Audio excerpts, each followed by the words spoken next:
You want fun? Wario show you fun. Hello and good evening to all those beautiful people out there. My name is Raspberry Azzy, and today's subject is strange wrestling toys. For the wrestling fans watching this, you'll probably recognize most of these. And for the non-wrestling fans who for some reason clicked this video, you'll see what we had to deal with. Honorable mentions go to the 2-pack that had Sin Cara and Scooby-Doo in it. Around this time, WWE and Scooby-Doo did a couple movies together, and as well, a guy dressed in Scooby-Doo mascot costume came to Raw and joined Sin Cara to the ring in the Mystery Machine. Now in no particular order, here's some strange wrestling toys. Probably the most recent ones I could think of are the Master of the WWE Universe line, which has a crossover with He-Man, hence the Masters of the Universe thing. I remember them always self-warming anytime I went to Walmart. They look alright, just kind of have armor and weapons, not much to them. Now let's go back in time a bit. Way before I was a wrestling fan, because I wasn't even alive yet. WCW Masters of the Ring. These figures took wrestlers and made them into gimmicky toys based off of their nicknames and finishers. For example, Bret Hart, his nickname was the Hitman, so they made him, well, a Hitman. And Goldberg, they made him a construction worker, because his signature was called the Jackhammer. In kind of the same vein as G.I. Joe, WWE/WWF at the time had WWF Stomp, was where they had figures of wrestlers and made them into Army/Marine-like toys for some reason. I guess they wanted to capitalize on G.I. Joe, which they already sorta did when Sergeant Slaughter became a G.I. Joe, was even in the cartoon. But that wasn't even the last in the line. They had 3 separate lines. Line 1 was just the wrestlers, but with armor and weapons. And now thinking about it, that reminds me of Masters of the Universe line, than anything else. Line 2 was the Marine line, where they had aquatic themes. They could swim too, but not very well. Line 3 was based off of where communism has never been before. Space! Now these ones were the ones I thought were the most cool. Like, come on. This Kane looks really cool. Come on, don't hurt his feelings, he's already been through enough. I screwed your brains out. This next toy line was one I was actually able to see as a kid, but oddly didn't care enough to want them. WWE created a Superstar line. Looking back, it's a pretty cool idea. Being able to make your own wrestler while having a real wrestler in one figure. For example, this Triple H figure can double as a Roman guard, or you can have it as a custom gear. As we know, Papa H loves his eccentric entrances. They would normally come with a real wrestler and had some other parts where you can mix and match. Seeing how the custom figure community is today, they would probably love seeing this line come back. Some old nostalgia. WWE Slam was where they made your favorite wrestlers into little chibi guys. It was also a show back in the day. It didn't run for too long. They only came in a set of 2 wrestlers who would appear in an episode together. Or if you're on Yorn, a gorilla who wanted to fuck you. I'm not joking. That happened.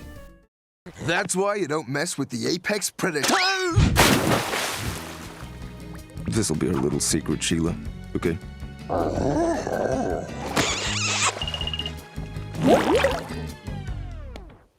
Maybe I should take a look at the show in another video. Another example was the CM Punk set when he was an ice cream man, due to the whole ice cream bar thing. Then where, oh where are my WWE ice cream bars? WWE Flexums was a line where they had wrestlers who were, well, flexible, but also made them in gross proportions, like, look how big that chest is and how small that waist is. That is setting standards that even most women can't accomplish. I swear there was a different line that was attached to this as well, because I had a friend who had a rubber figure who had fake/real hair, because it was like made out of fur or something. I don't know which wrestler it was. All I remember it having long blonde hair, so it could have been Edge or Chris Jericho. If you have any idea what I'm talking about, let me know. Howdy. Before we continue the video, I have one thing for you guys to do. Please enjoy the video. I can't really ask for anything else. Now, let's go back to it. Maximum Sweat. That's It's right. The Rock. And now, the one that most of you guys know, WWE Maximum Sweats. It is how it sounds, a figure that can sweat. Who wanted this? Who thought this was a good idea? So basically you had a bulky figure who could barely move their arms and heads, and would come around with a little bottle where you fill water before filling your figure up with said water. You push a button on the back so they can sweat through their necks. Wow, how cool? It doesn't even look realistic. Hell, if you wanted a better effect, you could spray your figure with a spray bottle. It didn't help that most of these figures looked ugly as hell. Like, look what they did to Billy Gunn. They made him look like Frankenstein. You're not even gonna fucking touch Road Dogg. Oh god. Oh god.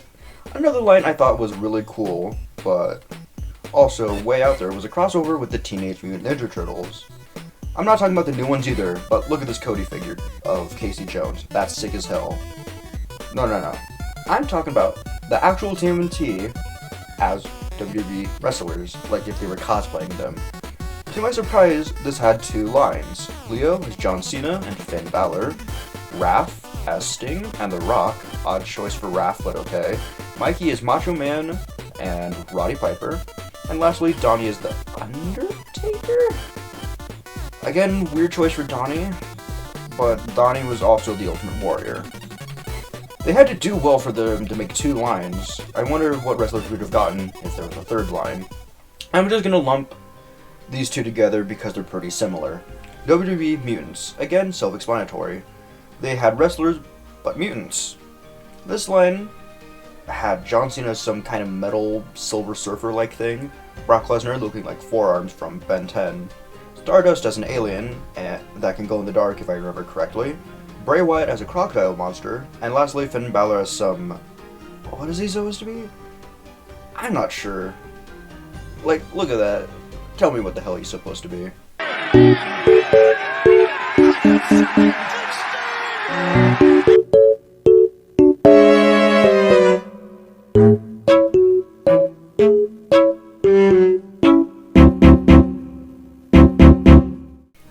And now the other line, WWE Monsters.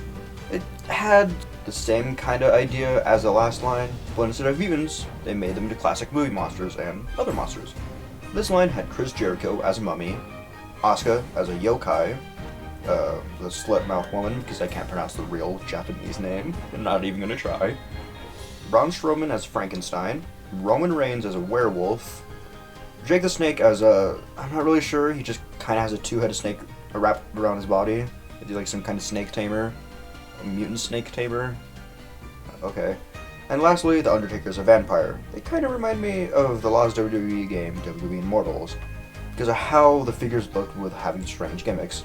Speaking of WWE Immortals, why didn't that game get a toy line? I could definitely see these being cool action figures. WWE All-Star got a toy line, and it wasn't even anything special other than being a commercial for the game. But these two games are a story for a later time. Now the last line for today's video, WWE Zombies. It had 3 whole lines, but before I talk about that, there was an unreleased figure, a zombie Hulk Hogan. But it was never released due to this being around the same time where Hulk Hogan had his big scandal. I'm not going to go into that here, but all I'm going to say is that at this time, WWE distanced themselves from him, kicked him out of the Hall of Fame, and stopped making merch.